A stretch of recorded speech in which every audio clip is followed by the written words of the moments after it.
taking up space right now. Fresh off the G5 jet, I'm on my way to a brand new kit.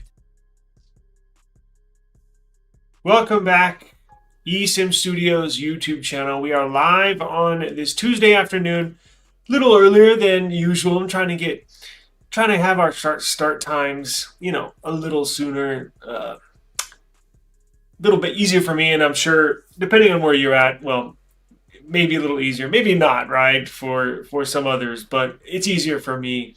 So I'm going to try to do them a little earlier in the day. I would like to start these like around 2 or 3, which I might try and do, but let's get to like the 4 and the 5 o'clock hour first, and then I'll see if I can do the 2 or 3 o'clock hour. But I want to welcome everybody in. Hope everybody had a wonderful day. Do appreciate the time. We're going to have, so I have a main topic to talk about. I kind of teased it a little bit yesterday. Had a lot of news to get into yesterday that was going on in the tech world. Didn't really have time to discuss what we are going to talk about today. And, I was thinking, is there any other news going on? And Google I/O. So I looked into Google I/O, and it was a big nothing burger. A bunch of AI crap, AI this, AI that. And before it started, I was like, damn, should I live stream it, simulcast it? Because, they don't really, if you simulcast, meaning like if you show the broadcast on my YouTube channel and, we can talk about it and stuff, but it depends on the company and who you simulcast. So if you show anything Apple, they'll immediately copyright strike you. Samsung, I've done Samsungs before in the past, and they did not strike me because they own that content. But on the other side, you would think you would want the more viewers, the better, right? At least you would think that's the case, but Apple doesn't think so. And look, that's their right; it's their content. But Samsung really hasn't. I haven't done any lately, but I think in the last year or two I've done a few. And I think I did a nothing.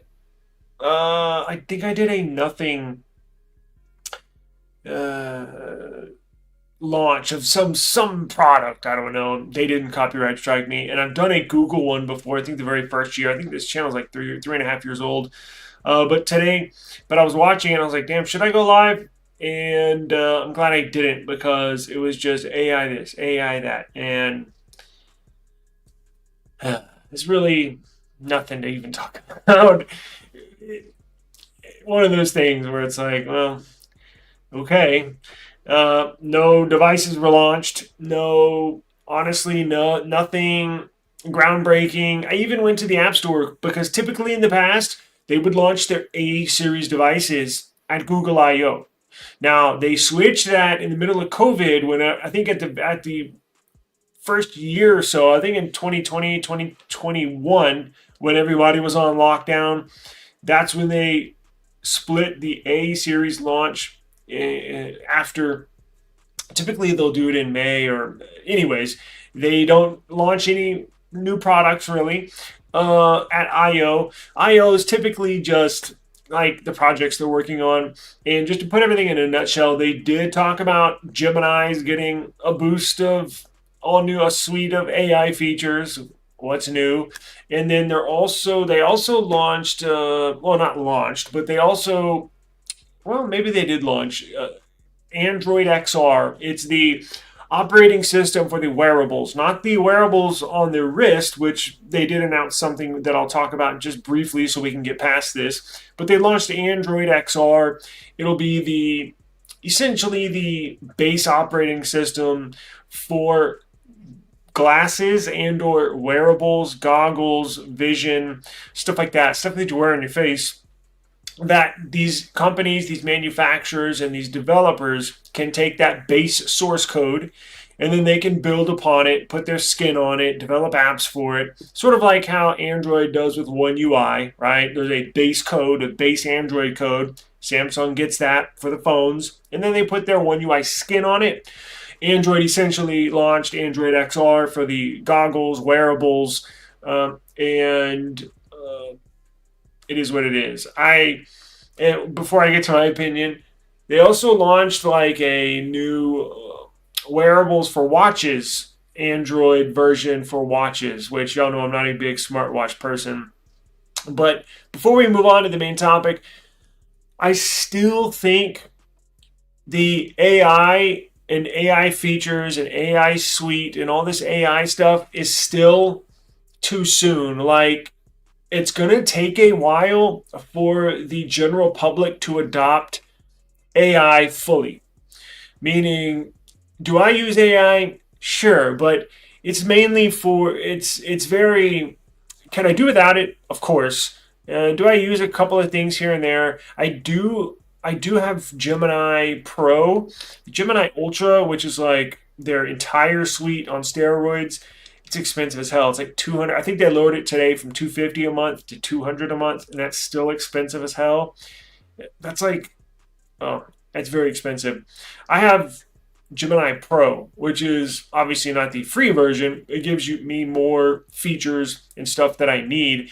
But I still think adoption of AI, I still don't think the general public, like the mass population, is just on that type of time. Like, it's gonna take a while. I don't know how long. I think kids nowadays, like my kid, like my 14-year-old, or what is she, 14 or 15? Um, they're. I think it's gonna be that generation that's really gonna propel AI. I think people my age, our generation in the 30s and 40s, um, it's cool. I'll use it every now and then. I may use a via a Gemini created little video clip. I've done that a few times, but just like I was watching IO today, and I was just thinking, I still don't see people using this stuff. I think these tech companies are far ahead of the public as far as what they're doing and them thinking, oh, it's going to make your life so much easier and you can just look at this and it'll add it to your wish list and then it'll price check. If, like, say I'm using a new webcam today, so hopefully it's not as blurry or it's not, looking weird. I have a new an official webcam. I'm not using a phone as a webcam. I'm actually using a webcam. So, like, say I wanted to look at a webcam and I see one, and the Android XR, I can say, oh, save that webcam and price check it. And it'll save it to my cart. And then if it finds a cheaper price a week from now, it'll update that item to the cheaper price, whether it be from this retailer or that retailer. And then at any point that I say, buy that webcam I was looking at last week, it'll just buy it, which is, I can see us getting there. Look, in 20 years, the world's going to look completely different in 20 years. I get that. And maybe this is just a weird transition phase that we kind of have to go through, I think, to get to that point. But does it really make your life easier or does it make it harder? Because here's the thing. People have to learn this stuff. Like, you can't just sit down and start using AI. You have to learn how to use the AI. And I honestly believe a lot of people don't want to spend that time or don't even have the time to look into how to make AI work for them, because that's what it's all about. Just because there's this cool new AI feature, well, I may never use it because what do I need to use it for? And it's just like that stuff I use AI for, you probably don't use it for. And vice versa. Now, a lot of the AI that I use is not on device. Now, of course, I use the Gemini app on my phone, but like all the AI stuff that Samsung adds onto their phone, you can do this and do that, and I don't use hardly any of it. It's just bragging rights at this point. So I actually use the Gemini app the most, but Google I/O is just all AI this and AI that, and I had to turn it off. I was like, I can't listen to all this. It's just it's boring. Sorry, it's boring. It's just boring. Sorry. Now, I think there's another day. So they had I/O today, and then I think they have something else tomorrow. It's part of I/O, but I don't know. Maybe they're going to focus on hardware. I know today was like all software, and I think tomorrow they're going to take a peek as far as what I think hardware that they're working on with partners, not Google hardware. Well, they may have some Google branded items, but I think today they were talking a lot about partners they're working with, like HP and Asus and Samsung. There were a lot of they brought in a lot of partners today, so I think tomorrow probably going to be similar, maybe a little different. But if there's anything exciting, I'll certainly be the first to let you know. But I just think this AI thing is just still, people are just not adopting it as fast as I think Google thinks that people are adopting it. Like if you watched IO, you would think the whole world is using AI, right? And that's what made me turn it off. I was like, these people, and they kind of have to be, honestly, if they're leading the charge. Let's face it, Google is, in my opinion, far and away the AI leader. I mean, look, Apple's transitioning Siri is going to be based on Gemini. So I think Google's the leader in AI stuff. It's just, again, they probably have to be if you want to progress to that point in time in the future. But I'm like, they seem like not necessarily out of touch with reality, but I'm just like, I don't know anybody, literally anybody that uses AI more than I do. And I'm not even a big user in AI. So it kind of goes to show it's maybe not quite there just yet, you know. What's going on, man? Let's see. Damn, what is going on with my I got this new monitor here I'm using. Every time I read every time I read about the bad smartphone market news, I think about how lucky I was to snatch a 16/512 gig brand new OnePlus 15 last December for $900 right before all of this happened. Yeah, I'm computer shopping right now, and we'll talk about it here in a second. But yeah, you're spot on. Let's see here. Hi, can you run around in a circle really fast for us? Nah, not right now. I appreciate it though. I've been out and about today, so I feel good sitting down. Not living every time to move on. Okay, appreciate it. Hey, what's going on, Daniel? I sent you an email right before I started this live in regards to asking a question about the new, what is it, the ZenBook A16, because I found a new laptop that I'm thinking about getting, but I found the Asus ZenBook A16 for like $500 or $400 cheaper than the one I was looking at. And I was like, holy crap. So,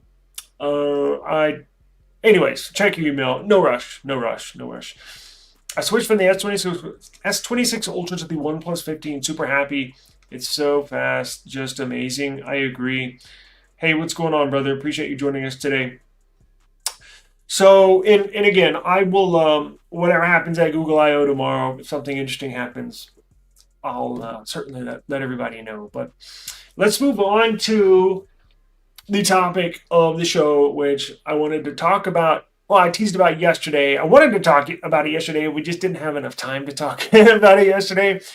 But the smartphone market for America looks pretty freaking bad. And look, from my perspective, I know not everybody is in my seat. I like I said yesterday, I was going, I think it was last week. I was going through my analytics, and I have viewers all over the world. It's actually really flattering, but I get people in India, people in Italy, Germany, Canada, Southeast Asia is very popular, in the Philippines. And I was actually talking to another YouTuber friend of mine, and he was like, you know what it is? He says, a lot of these people that don't speak English will watch English YouTube channels to help them learn English. And I was like, huh. I don't know if I'd be the, the best person to learn from, but anyways, depending on where you're at in the world, the future of your smartphone market might look a little bit different than ours here in the United States. If you're in the United States at the moment, the smartphone market, the future smartphone market, looks miserable.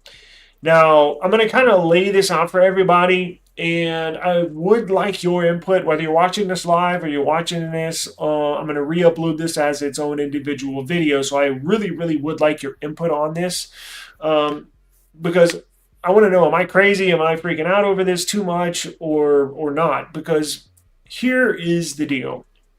So when you talk about smartphone market, everybody knows no matter what industry you're in, competition is key for the consumer. and the company, whatever industry that's in. Competition is good for the consumer because, for one, it keeps the price down, right?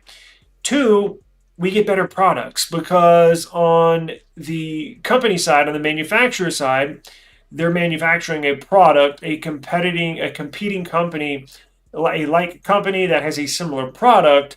They want the consumer to buy that product over the competitor. And what that does is make each company's product a little better every year. Well, if they're releasing this, well, we're going to do this and make it this much better. And it just goes back and forth and back and forth and back and forth. And it helps keep the price down relatively for the consumer. And in the smartphone world, that's a perfect example. It's no different. It's a great example because these companies are always trying to one up each other. They're always trying to keep a price a little bit under the competitor, at the very least the same, because at the end of the day, price is the ultimate thing that determines whether somebody's going to buy something or not. A large majority of the time. Of course, there's some times that you want that product no matter what it is, no matter how much it costs, right? I've been there, done that. Usually it's probably not the smartest thing, but there's some products that you just got to have, right? So let's take a look at the smartphone market in the United States right now. Everybody knows, well, let's do this first. So in the United States, what phones can you purchase? You have the Apple iPhone. You have Samsung Galaxy, right? You have the Google Pixel. You have Motorola. You have nothing. That's 5. And then you have currently OnePlus. So that's 6. And correct me if I'm wrong, but right, that's Apple, Samsung, Google, Motorola, nothing, and OnePlus. Yeah, so I think it's about 6. Now, we all know OnePlus is taking a step back from the global market. We've been over this a lot, and I don't have to explain it again. They're only launching flagships next year in China and budgets in India. Now, when I say for the U.S. consumer, I'm talking about you and I in the United States going to a company's website to purchase a phone. So I'm not talking about going to eBay, because whenever I do this, what about the Oppo? I get it, but yeah, you can go to eBay, buy you an Oppo phone, but you got to go to eBay. I'm talking about going to Samsung's website and buying a Galaxy. Going to Apple Store, buying an Apple, physically in the United States, right? Of course, you can go to nothing, or nothing's at Best Buy now, right? So I'm talking about in the U.S. I'm not talking about going to eBay, going to GizTop, none of that. We all know OnePlus is taking a step back. So here in the near future, and you can already see that unfolding, right? As Best Buy took the display models down and put nothing phones in there. You can still get them on Best Buy's website or OnePlus's website, but here in the near future, that's going away as well. So it looks like we'll have 5 devices moving forward, 5 different types of smartphones you can buy from 4 Android manufacturers and 1 from Apple. Now, with that being said, everybody knows, speaking of computers and stuff, the RAM and memory crisis as well, right? If you've looked for a new computer, you know what I'm talking about recently. Maybe you have a bare bones unit you want to upgrade the RAM, the memory to. Yeah, that's all you got to do is take a minute or two, look at those prices. It is insane. I'm talking a 32 gig RAM kit that I paid $100. I think I paid for my last RAM kit from Crucial. And I bought a Gen 5 PCIe NVMe maybe about a year ago in a 32 gig RAM kit. So I paid like $100, $108 for the 32 gigs of RAM. If you try and buy a 32 gigabyte RAM, it's 2 sticks of 16 gigs. It's like last time I checked, it was like $400. I was like, I could not believe it. I was like, there's no way. And I went to another website, and yeah, it's that price. And then if you buy a a PCIe, a M.2 SSD, same thing. So that not only hits the consumer, right, if you're just buying that memory, but guess what? These manufacturers are also affected by the rising costs in memory. Now, real briefly, I've said this many times, but I have to lay it out there. The memory costs, the reason why they're skyrocketing is predominantly, well, two things. The major thing that's making the prices go sky high is the data centers. The data centers that are popping up. I'm in South Texas. They're literally popping up all over the place. Austin's got a ton of them now. There's a huge new data center being built, I think by Microsoft on the west side of San Antonio. Enormous. Guess what? They got to fill those data centers with memory. So they're literally buying up all the memory, which is creating a shortage, which is driving the price up. And these memory companies cannot make this memory fast enough. So the shortage in memory, supply and demand, the shortage in memory is making the prices go way up. And as I mentioned, it not only affects us trying to buy memory, trying to buy computers, it affects these phone companies. So a good example of, we know the Pixel 11 series is coming out this summer, I think in August. Well, a new confirmed report says the upcoming Pixels are going to reduce the amount of RAM that they're going to have in them. So the Pro and the Pro XL are going to go down from 16 gigs in the Pixel 10 series down to 12 gigabytes of RAM in the Pixel 11 series.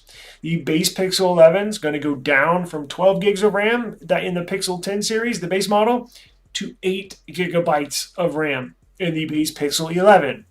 You see Apple starting to adjust how they, and Apple's a very specific case because they sell, I think, if they're not number one in overall sales, I'm talking of smartphones, tablets, computers, any component, any product with RAM and or memory in it. I don't know what else beats them. Maybe Samsung. But point is, they're adjusting how they're going to put memory in each product moving forward. Now, they're hoarding RAM as well. I did a story on that a couple weeks ago. They're buying up as much memory as they can for themselves in turn, so it'll future-proof their products, and then it'll make Samsung and other competing companies harder to get memory. Anyways, it's not only affecting Apple, Google, other companies, it's affecting Chinese phone manufacturers. It's harder for these Chinese manufacturers to get a hold of memory than it is Apple and Samsung and Google and nothing. As you know, the relationships between the Chinese and the rest of the world, specifically the United States, has not been on the best terms as of lately. I was watching the Trump visit to China very, very closely, and I'm not going to detail that in this video. Maybe we'll do that tomorrow or another day, but I was watching it very closely. They did open up some sales as far as memory and stuff like that, but that was more towards data centers and not necessarily towards phone memory. Well, the price of memory, like for companies like Xiaomi, for companies like Oppo, have skyrocketed. I'm going to show you this report. I'm getting in, and trust me, I'm getting to the final point, just laying out everything, right? Look at this. So the next flagships coming out of China, it might not even be available. So the next generation of Android Ultra flagship phones might not be produced. I continually hear rumors, leaks, stories about how companies like Oppo, they may just take a break from flagship phones for the next few years. Xiaomi, they may just not make flagship phones for the next few years. It's estimated, and nobody knows for sure, it's estimated that this RAM and memory crisis is going to last past 2030. And hopefully, again, these are just estimations. We have no idea, but experts in the field think that by 2030, or at least right after 2030, maybe 2031, The production of memory can catch up to the demand for memory. And once that sliding scale, once that seesaw kind of levels out, then you'll start to see the prices come down, a little bit. I hope the prices come down to where they were at pre 2026, 2025. Probably 2024 is when, right before the prices started going up. Uh, I don't think we'll ever get down to that level again. I just hope they come down a little bit. I mean, what would really suck is if these companies that manufacture this memory just say no, prices are going to stay the same. They're making money hand over fist. Y'all heard about how SK Hynix is giving each and every employee $500,000 bonus this year and $1 million bonus next year. That's $1.5 million in bonuses for every employee. If you get a paycheck, even if you're a janitor, if you get a paycheck from SK Hynix, you're getting $1.5 million US dollars. That's converted to US dollars over this next year. It is insane how much money these companies are making. What if they don't want to come down? What if they have some secret little pact? We'll drop it 5%, but again, we're talking, this has gone up 300, 400%. So is it ever going to come back down? I hope it does. I'm not sure. I know these phone companies hope they do, because companies like Oppo, companies like Xiaomi are just not going to make flagship phones. They literally cannot afford it. They literally cannot make a profit because they have to spend so much money on components to put in a smartphone. They would have to charge just to make a profit for, like, okay, let's say the Oppo, what is it? The Find X9 Ultra, right? The king of the hill for phones. Let's say right now it's what? I think the base model's $1,500. Let's say I think they would have to charge. I saw, and I wish I had saved it. It was late at night. I was going to bed. I should have saved it. I saw a story, or somebody do the math. For them to make a profit, they would have to charge $2,600, almost $2,700 for that same phone. The way the memory costs are rising and the component costs are rising, they would have to offer that to the consumer for $2,700. Who's gonna, and after taxes, who's gonna spend $3,000 on a cell phone? Look, will there be a few? I'm sure there will be, right? You have bragging rights. Oh, look at me.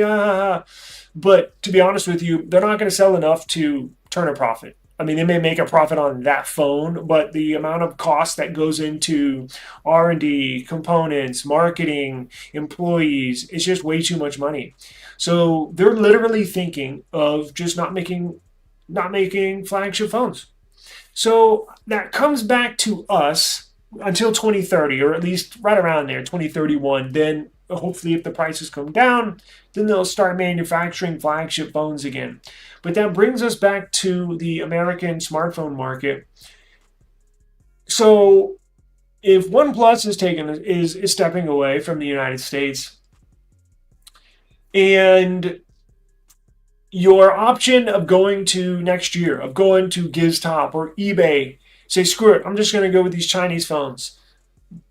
There's not going to be any Chinese phones. I mean, you could, the X9 Ultra will still be there, right? Like, you can get a current year's phone a year from now or 2 years from now, but if you want a brand new flagship phone, there's not going to be any. So that option, if you're living in the United States, is not going to be there for you. So let's take it back to what we have available for us in the United States. Apple, iPhone 17, in the future, 18 Pro Max, 19 Pro. That option will always be there. And I get it. That option will always be there for you. That option's never going to be there for me because I hate using iPhones. So that's immediately wiped off the table. Google. They're reducing the RAM in their phones. And one thing, y'all know, that bothers me is the 200 charging cycle limit. After 200 charging cycles, and they're implementing this on, they said, on all flagships moving forward. After 200 charging cycles, they cut your charging speeds in half, and they cap your battery capacity at only 80%. My Pixel 10 Pro is sitting in my drawer over here. It takes 2 hours to charge it, and it dies like that. So why even use it?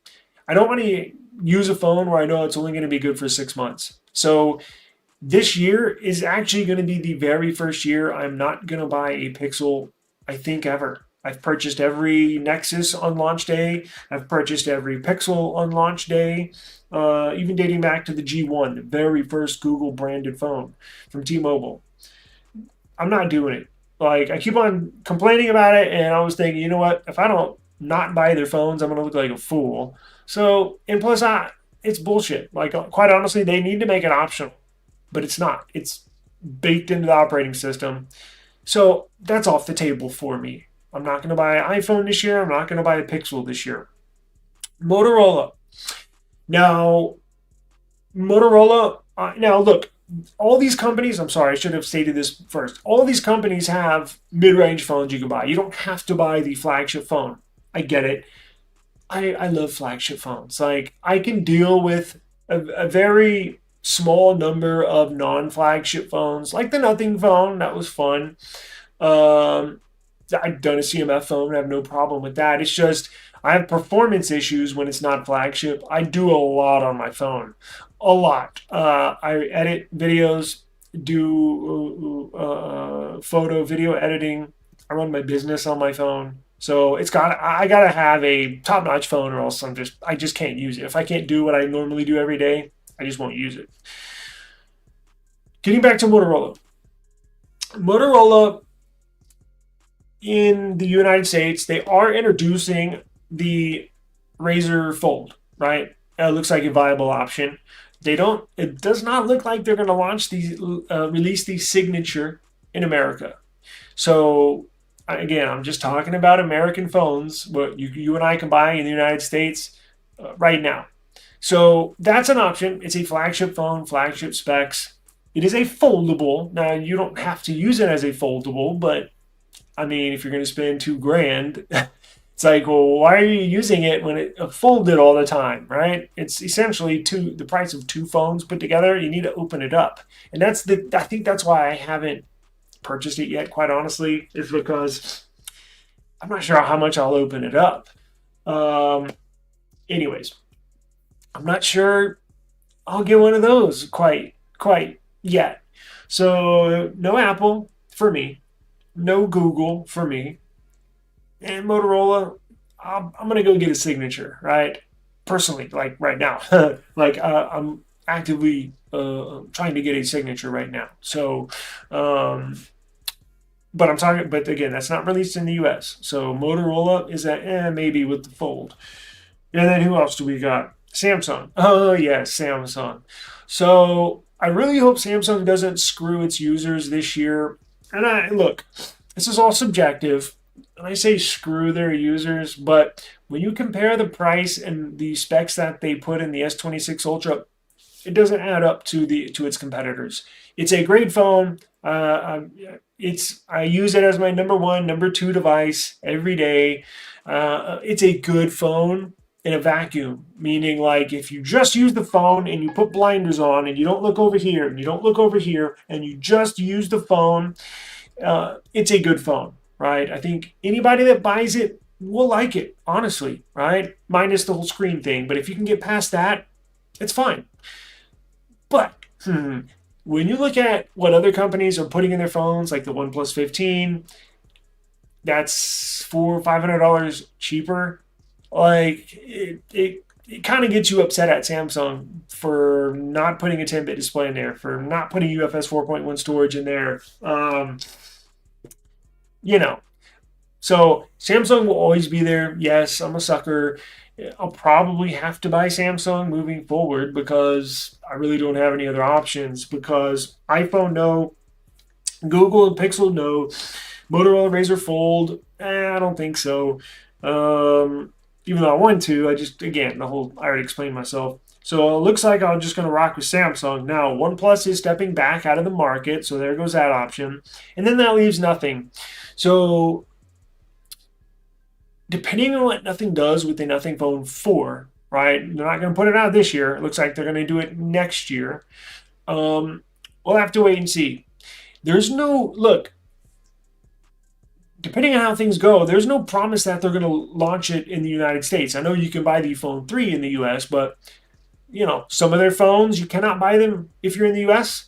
Some of them phones you can. So I don't know if that's going to be an option. So I say all that to say we are screwed when it comes to phone buying. Look, it's first world problems, right? Could be worse. I get it, but I think this is the worst spot phone buyers have been in the United States, I think, ever.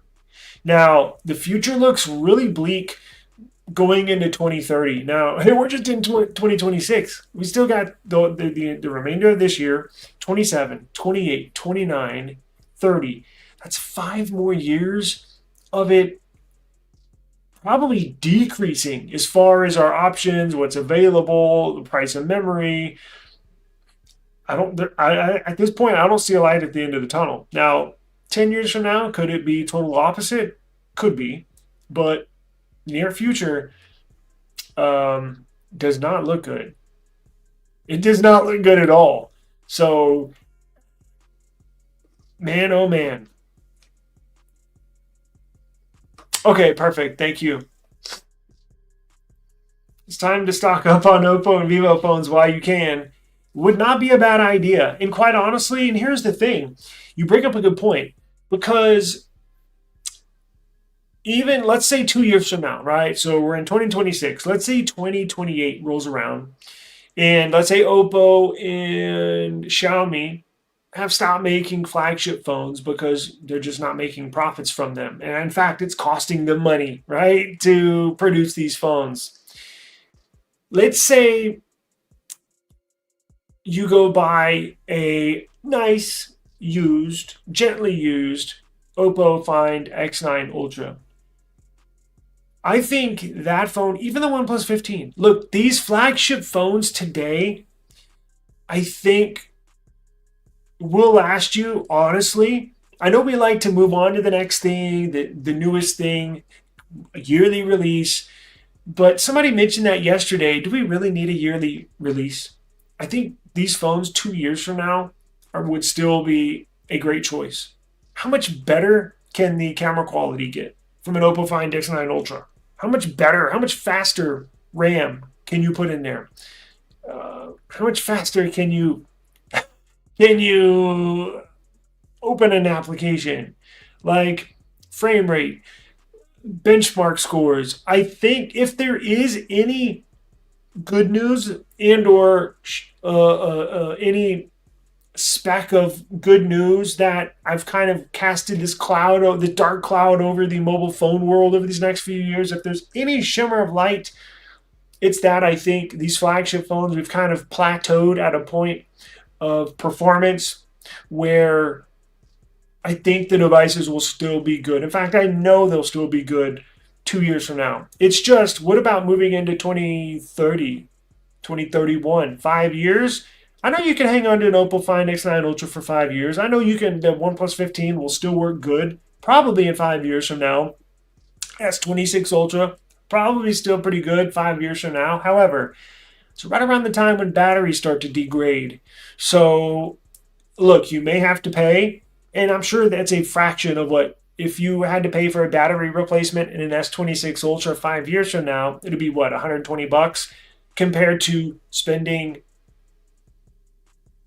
probably $5,000, $6,000, $7,000 every year for a new flagship of the next 5 years, because they're $1,000, $1,200 every year. So what if you buy, you would save, you would be paying 1%, if that, of the total amount you would be buying a new flagship smartphone every year for the next 5, 6 years.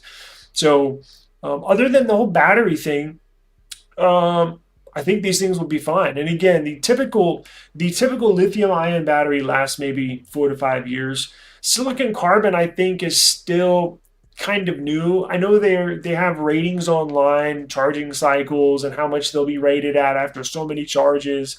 Maybe I need to look into that, but I think they last a little longer than the typical lithium-ion batteries, like what come in the S26 Ultra. Now, eventually, you would have to replace those as well. I don't know who does silicon carbon battery replacements. I mean, it's a battery, right? It's not like you're replacing. I don't know. It's a phone battery, right? I just don't know who would do it, and especially if OnePlus leaves the global market. I I don't know. Maybe you could get help through OnePlus if you needed that. DM OnePlus or email them. Maybe they could help you. But you do bring up a great point. U.S. smartphone market is horrible. Too much carrier control. Probably ruined initially, followed by politics. But it's not. It's not too much worse when it was future phone days. Yeah,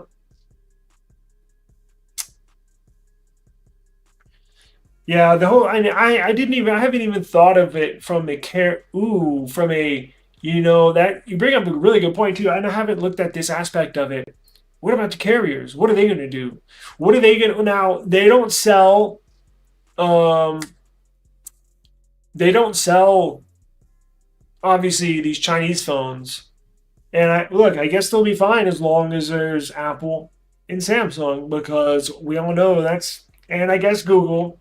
I guess they'll be all right, but man, they have a lot of influence inside our mobile phone world here in the United States, and it's certainly not good influence. In fact, it does more harm to the market for the end consumer than it does benefit. The only benefit you get from it is you get to put it on a payment plan, right? I mean, it's expensive buying a family of three, a family of four, a set of S26 Ultras, right?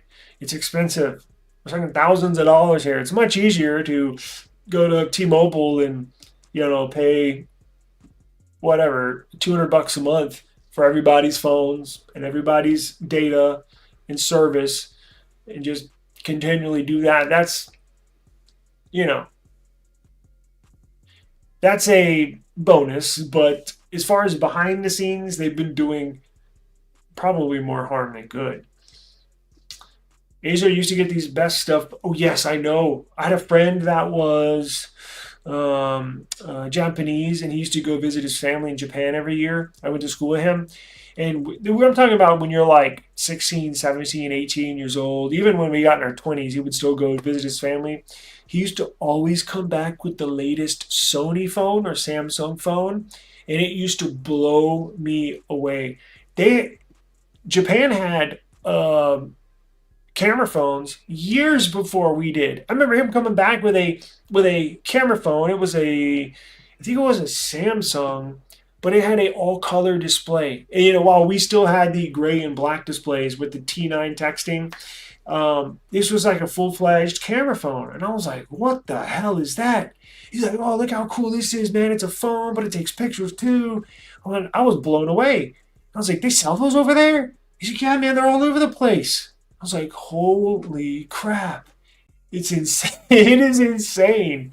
Um, yeah, local control standards back then. Japan had video. Yep. See, I didn't read that until now. You're exactly right. Japan had video calls much earlier in devices, everything. The Apple dominance is only going up as they're raising price. As they're not raising prices like Samsung.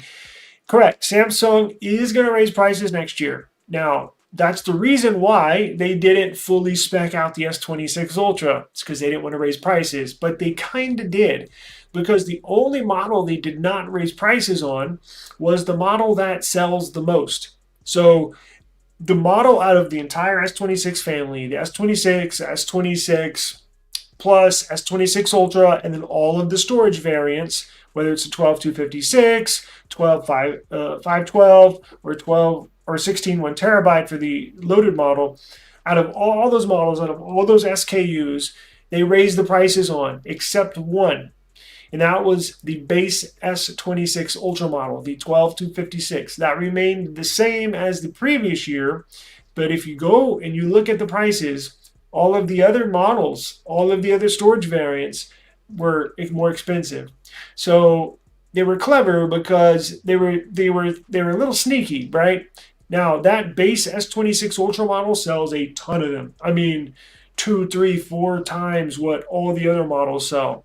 Um, so it's a little clever by them not raising the prices on the base model because the majority of people buy that. So when they buy it, they're like, oh, it's the same price. Yeah, but did you check the 512 model? Did you check the 1 terabyte model? A lot higher. So, but yeah, and they're going to have to raise the price on the base model next year, S27 Ultra. It's going to get a price hike. Now, we don't know what, by how much, right? I'm personally expecting $50, which doesn't seem like a lot, but don't be surprised if it's $100. So instead of the base model costing $12.99, it could easily be $13.49, $13.99. But it's pretty apparent that they are going to raise prices. Now, Apple, I have no clue. They try to keep those prices the same. They sure do. It's very important. That price point is very important. But we'll have to wait and see. It's coming up here, I think here within a few months. The Apple dominance is going only up as they are not raising prices. Yes, like Samsung. I think I just read that. I wouldn't count nothing since it doesn't work on Verizon. Fair point. Fair point. And that's kind of been my number one gripe with nothing is the whole carrier compatibility thing. Like, I love their products. I like Carl Pay. I like the company. I like where they're going. I'm very happy to see them succeeding in this mobile tech industry. The cards are stacked against them coming into the market, and you do have to applaud them. Whether you like their products or not, you do have to give them props and credit for surviving this long already. Now, with that being said, I do like their products. I think they look good. Now, especially with this Nothing Phone 4a Pro, it kind of hurt me inside because I wanted that phone so bad. It just didn't work out, and it doesn't still work on Verizon, or what was it? AT&T wouldn't even register it in their system. Now maybe now after a few months being out they have, but when I got mine, so what the hell is this? Like, how do you expect to sell an unlocked phone, but it only really fully works with T-Mobile? So I think, I don't know. So I don't know if they're aware of this. Look, I'm sure they are. They got to get that straightened up. Like, I don't know what they got to do. Carl needs to make sure when they have a phone unlocked for the U.S., it needs to work on each and every carrier without any problems. Like, people just want to throw a SIM card in there and have it work. People don't want to put up with, oh, I got to do this, oh, I got to do that, or it only gets two out of the 5 bands, or I got to call them and, pressure them to have it work on their network. Nobody wants to do that, right? And it seems like an easy fix. Like, I don't know why we're still here, like 3 years after, with the same issue with the freaking network. I just don't understand. Like, I wish somebody would get in their ear and be like, yo, if you can just fix this one little thing, you would be widely accepted in the United States. It turns so many people off automatically knowing, oh, it's not going to work. It's not going to work in my carrier. A lot of people don't want to go to a T-Mobile. They're stuck, and that's fine. I completely get it. So it would just be nice if they had a real unlocked phone. I loaded up on SSDs when they mentioned shortages were coming, especially when there was the rumor Samsung said they were pausing making them. Do you remember that story if you watched my channel, I think as of last week?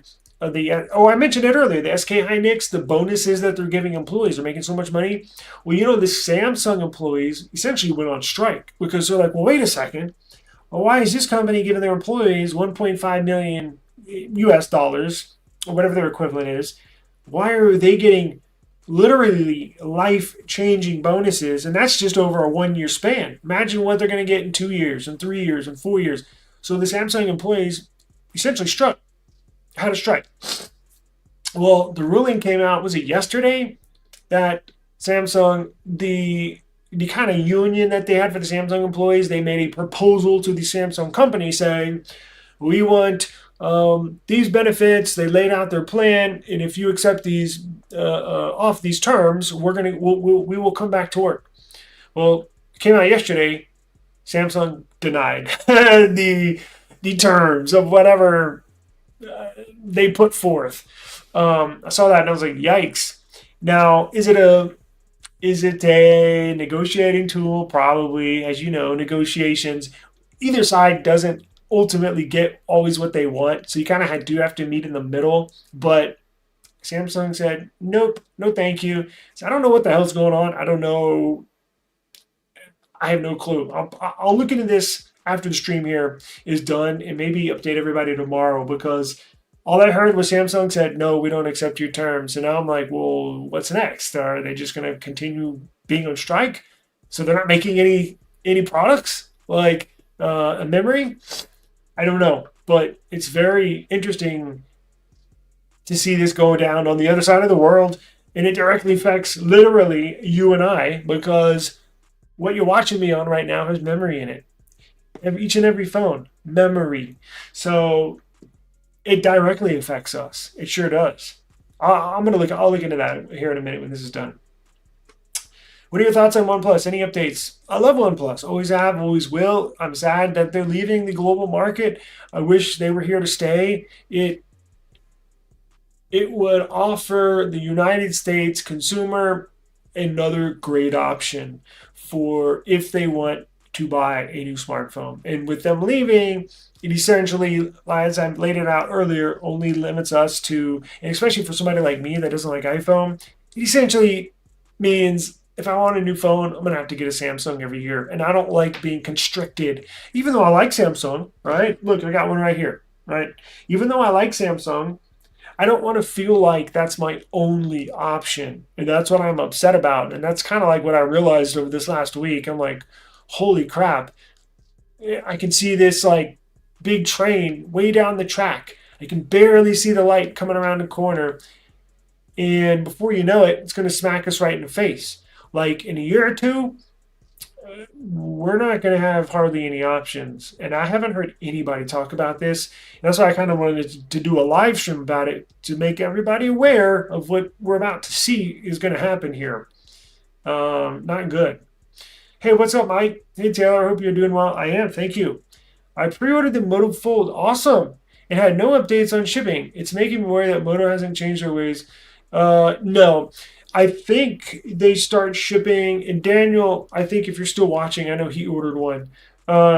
If you, and I guess I can find out. If you don't mind, if you're still watching, Daniel, can you let us know on the shipping?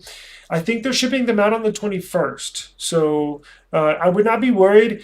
Look, with this Moto Fold and the Moto Signature, their chain, they make a statement first, but yes, they do have to show us. Now, I've seen a little bit of that, of them changing ways with when I had this signature. I had a number of updates just in a couple of months, and just those software updates, just those Google Play Services updates, lets me know they are serious. Now, I wish Motorola, and for everybody that doesn't know, Motorola made a statement 6 months ago that on 2 devices, their 2 flagship phones are coming out with, Motorola Signature and Motorola Razr Fold. Those 2 devices will get monthly security updates and software updates each and every month for 7 years. So you get 7 years of updates, 7 years of security patches on those 2 phones only. I wish they would do it on other models, but I know, a little skeptical, right? I haven't used Motorola in years, and I was skeptical. Now, I can't speak for them, but I feel like I watched the launch of the Motorola Signature. I know nobody else did. That was in India. It was like 3 in the morning here. And then I watched a couple of interviews from the CEO, and it looks like to me, now maybe I got fooled, but I don't think so. I think I have a fair judgment of somebody's telling the truth or their character. But it looked like, to me, he wanted that to change as far as they know how we perceive Motorola. They watch YouTube channels, YouTube videos, just like everybody else does. They know how everybody makes fun of Motorola, used to. And I think they want to change that. And I think they have something very, very special on their hands with the Razr Fold and the Motorola Signature. And I think they want to build upon that. Now, that's why I'm kind of upset that they don't fully release the Signature in the US, because I think it would essentially blow all other phones away, because for the price, you can't get a better spec phone. That's even cheaper than the OnePlus 15. It's a fantastic phone. Now, their shipping dates, let me find out for you. I think they're going to turn the corner on this. Here's the thing, and I think they know this. If they don't capitalize from the if Motorola does not capitalize from the good press that they've gotten on this Motorola Razr Fold, they are complete fools, and I will definitely call them out in the future if they fumble this launch of the Motorola Razr Fold. It looks phenomenal, and the only reason why I haven't ordered it is because I'm not big on foldables. I like the flip styles, the clam style, like the flip. I just haven't found a foldable book style that I like. But if I was going to get one, hands down, it would be the Motorola Razr Fold. Hands down. I wouldn't even think of getting another one. It's just too good, the hardware. And the software is really, really, really nice. Let's see.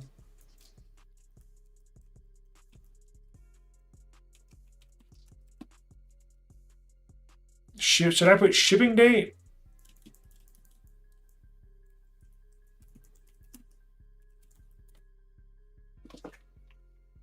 May 21st. I was right. So May 21st, that is what, Thursday? So let's put it this way. If you haven't not received a notification that it shipped by Friday, they're supposed to ship them out on Thursday, but I would give them a day, just to because what happens is, even if they send it to the carrier, until it actually starts to get scanned by UPS or FedEx or whoever they use, that's when it'll start picking up in the system when you check for the tracking. So even if Thursday comes and you still don't see anything, you're like, what the hell's going on? They could have sent it to UPS. UPS just hasn't scanned it yet to be on its way. So I think by Friday afternoon, if you haven't heard anything, I might send them an email, be like, what's going on? But as of right now, they haven't shipped anything to anybody. So I think that's normal at this point. I would definitely give them Friday, even by Saturday, right, if it hasn't moved. Nothing works fine on T-Mobile. They're 30% of the market, so I'd count it. Apple iPhone used to be AT&T only. Yep, we counted it back then. That is true. Yeah, they sure did. Man, it does work on AT. So what the hell was going on with mine? I already returned it, so I can't test it again. I don't know. I had trouble with mine, but maybe you did not. Hey, what's going on? What's going on, Vic? It's good to see you, brother. Hello. I think I might be importing the OnePlus 16 or Oppo before going with Google or iPhone, Samsung. Maybe. Good option. Good option. You might want to, because there might not be a flagship phone from Oppo or Xiaomi, or I think the OnePlus 16 is coming out, but just not in America. I think they're launching it in China only. But that's an option if you really, really, really want it. Let's see here. Huawei Mate 7. Pura X Max. Yeah, they are, aren't they? He says Chinese phones are way superior. It appears that way. It appears that way. Lyca phone by Xiaomi, and I love it. Interesting. I'm gonna look that up here after in just a second. What is it called? Lights phone? Leitz.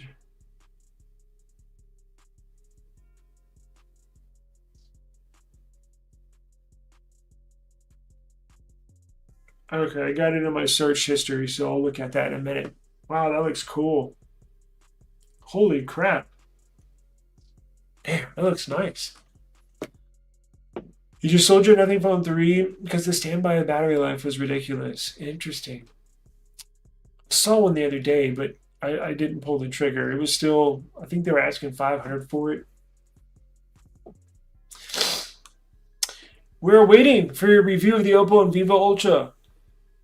If you have one to send me, I would love it. I would love to review one if you're going to pitch in and help. Um, I might, but I don't know if it'll be anytime soon.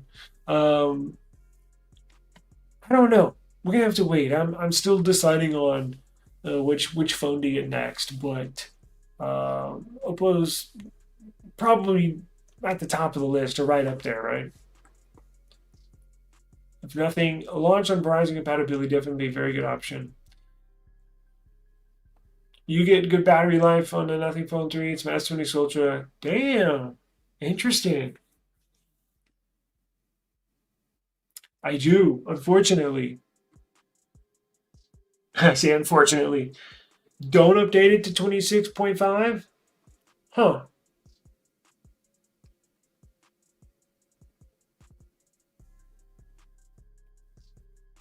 Oh, interesting. Yeah, look for an update. Look for an update. I know Samsung put a. I think that battery drain bug is really, really bad. I think it might be the worst bug I can remember in that's affecting the most amount of people. I think I can remember. I want to say, well, I want to say forever, but I don't want to say forever because I'm probably wrong. But at least from what I can remember, I mean, it's affecting millions of people, and it's bad. Like your phone will die within hours. Um, I need to look into that some more. Guys, I have to get out of here. I do appreciate the time. Hey, Bradley, what's going on, man? Yes, I think you should. If you can afford it, I think it would be a great option. It's a phenomenal device. I don't think you will dislike it. I think you will love it.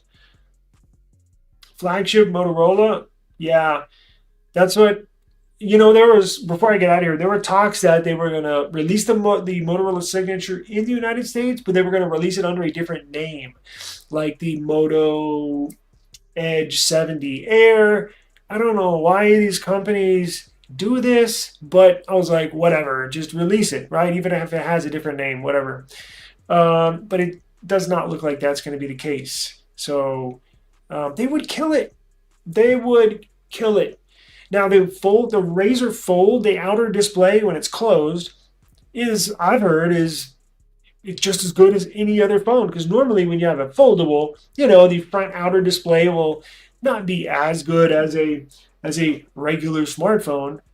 But the one on this Motorola Razr Fold is so good. I've heard people say they love and enjoy using the phone when it closed. And I was thinking about it. I'm like, damn, that's why I don't know if I'm going to get it because why get a phone that's $2,000 if you're not going to be opening it up that much, right?